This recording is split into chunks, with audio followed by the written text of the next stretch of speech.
Ladies and gentlemen, I just have to do this because X-Men actually did it. Which X-Men basically talked about what would Spider-Man 4 be like. And I would just like to set the record straight on exactly what was going to happen. So I guess this movie, this video you're watching, will actually just be about the Raimi era. And exactly what could have happened along with what was going to happen, and along with setting the record straight and showing that even more evidence of how Spider-Man 3 was not Sam Raimi's ideal movie. He really didn't have any creative input on it, along with just the fact that he didn't really actually want Venom in it, which, like I always say, Avi Red, he is the big Venom lover we know and love. Well, I don't really love him at all.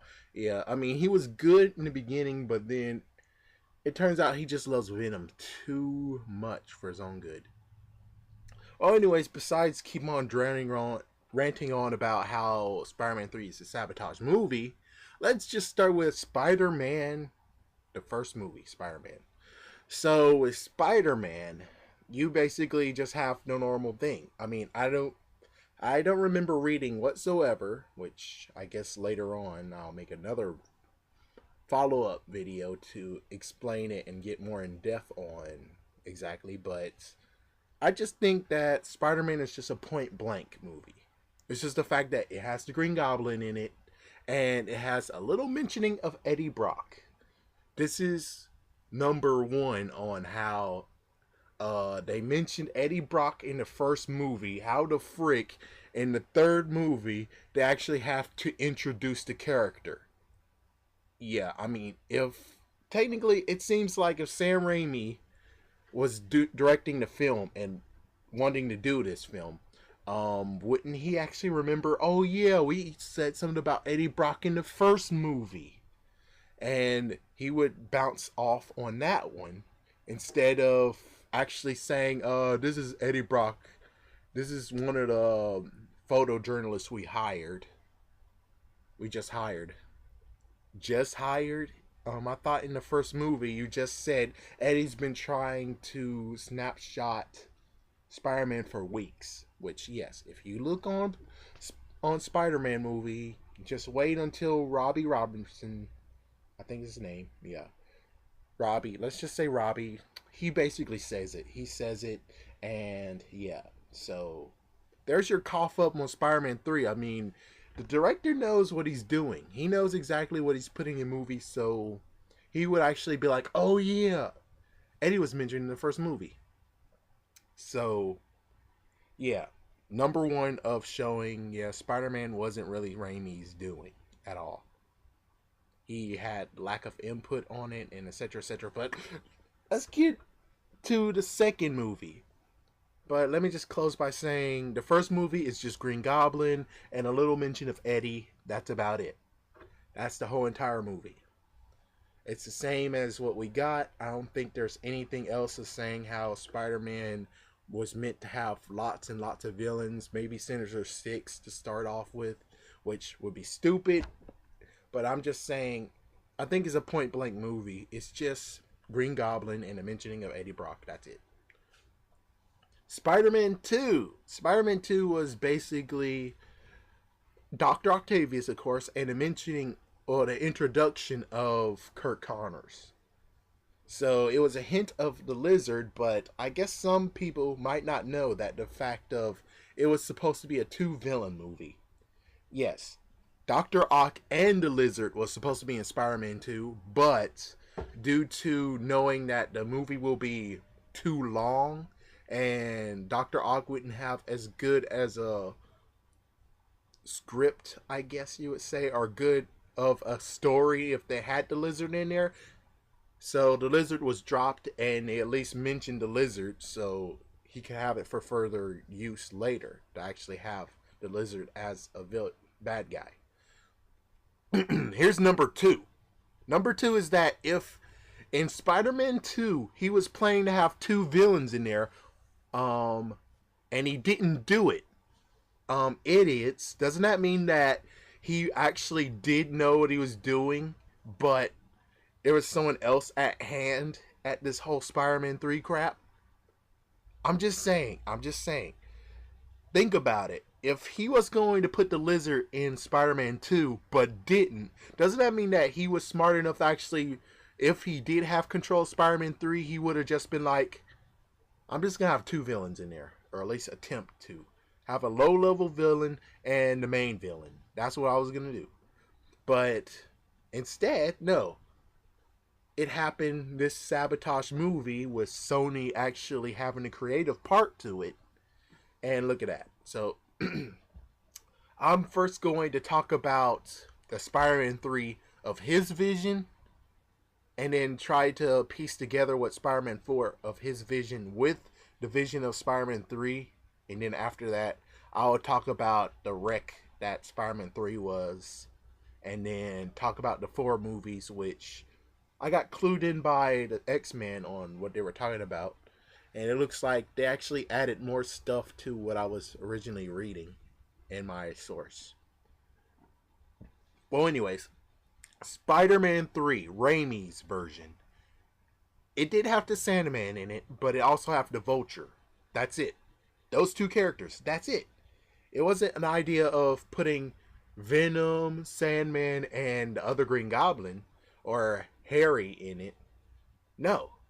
This one was just going to be Sandman and the Vulture. That's it. That's what he was planning to do. And, of course, if you notice, in Spider-Man 4 with the Wreck movie, he was trying to put Vulture in it again. So it seems to me that Vulture was going to be the key character he really wanted to put in a movie. But thanks to Sony, he wasn't able to do that at all. So yeah, that's basically all the clues I got, was just Spider-Man 3. It would actually have been Sandman along with Vulture. And then Spider-Man 4, his Spider-Man 4, with the success of that Spider-Man 3, which chances are it might have been more successful than this Spider-Man 3 that we got. So this Spider-Man 4 that would have happened after the Sam Raimi's version of Spider-Man 3, not Sony's version of Spider-Man 3 that we know and hate. This Spider-Man 3 would lead to Spider-Man 4, which I suppose he would have Black Cat in it, along with having the Lizard in it. And I think that's exactly what will happen for Spider-Man 4. As for 5 and 6, if they did it his way, I'm not sure. That would be a toss-up in the air, because I'm not sure what he would do next after that. That's one thing that you would actually really have to ask him yourself. But that's basically all I can piece together of his version, if they allowed him to be him, instead of actually saying, we want you to do this and that and this and that, and yeah, we don't give a darn what you want to do with the movie, just do what we want you to do. So now we come to Spider-Man 3, the one that exists here. So, because it's not of his doing, and it basically was, it was messed up. It was really messed up. There was like a little teeny tiny moments of, that's cool, but the rest of it was just basically, man, that's just, oh my gosh, just, what the heck? Of course, you can watch my previous movies about Spider-Man 3, like 5 years, when it reached the 5-year anniversary of Spider-Man 3, I posted something. And then, after I found out that there's lots more evidence to say that there was more of a sabotage than anything, and the fact that they covered up all the deleted scenes that was in Spider-Man 3, which, yes, if you don't know that there was many deleted scenes of Spider-Man 3, well, yeah, you can find it very easily, unless they took it down. It's too much stuff for me to actually copy and paste and put in picture documents, so that's why I haven't actually posted all that. But chances are you can find it on YouTube or you can just find the original site.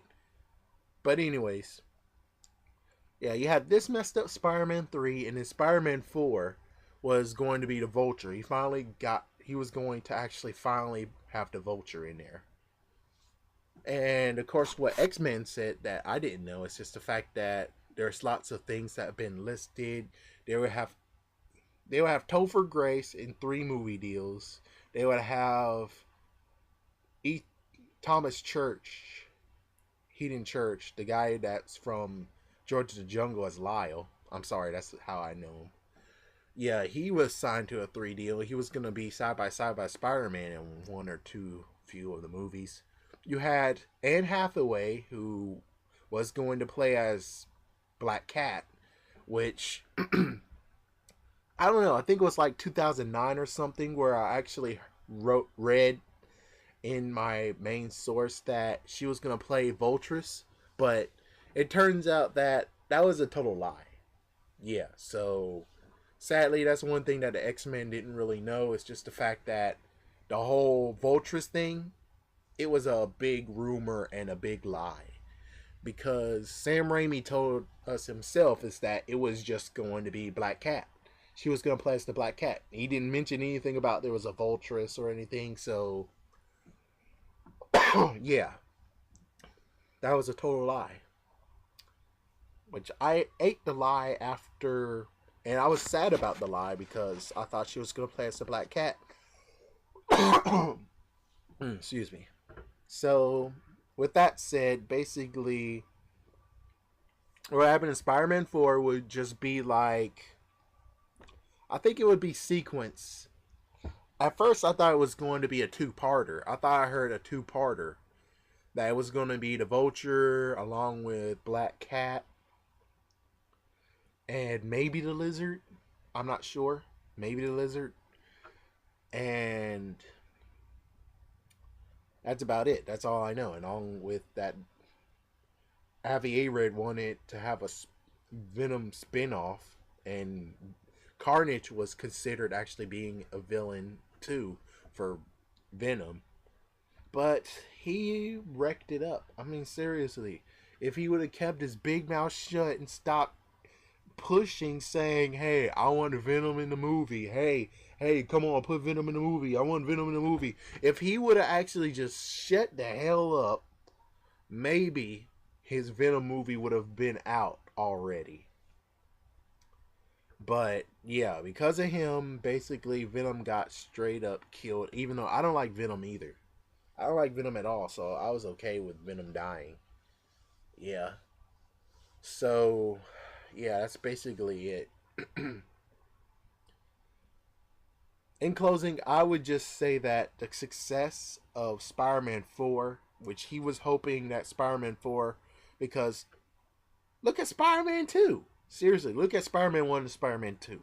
What happened there? It went freaking up. He raised our expectations even more. Chances are that Spider-Man 3 was ranked close to Spider-Man 1 or even lower than that.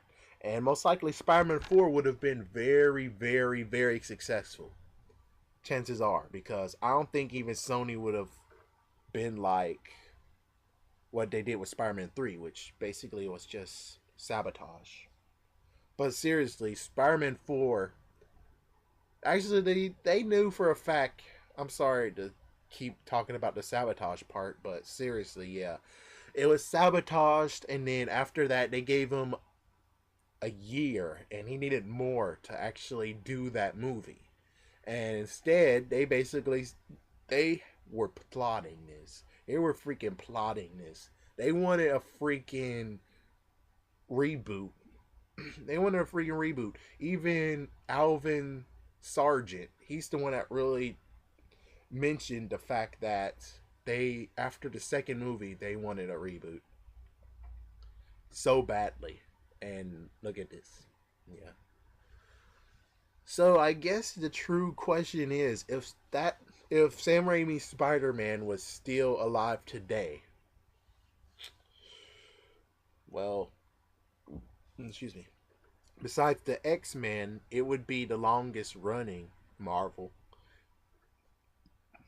Marvel franchise, but the sucky part, I don't really know. I mean, if we really want continuity within the whole comics, it was Iron Man who's older than Peter, I think.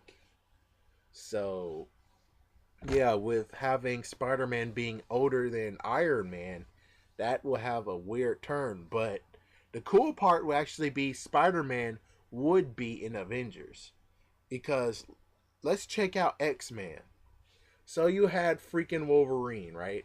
And Wolverine converted into the Marvel Studios, and then the Wolverine. Okay, so X-Men Origins that helped bridge to Marvel Comics instead of just Marvel logo, and then the Wolverine was Marvel Comics as well, or Marvel Entertainment, whichever is the newest thing. So yeah, they basically have that, and I would think Spider Man would have done the same thing. Is that they would have converted it into the newest logo and actually have it within its own, you know. But to actually have Sam Raimi's Spider Man in the Avengers, I mean, it would be good, but on the other hand, it would be kind of, I don't know, you know. I'm not really sure.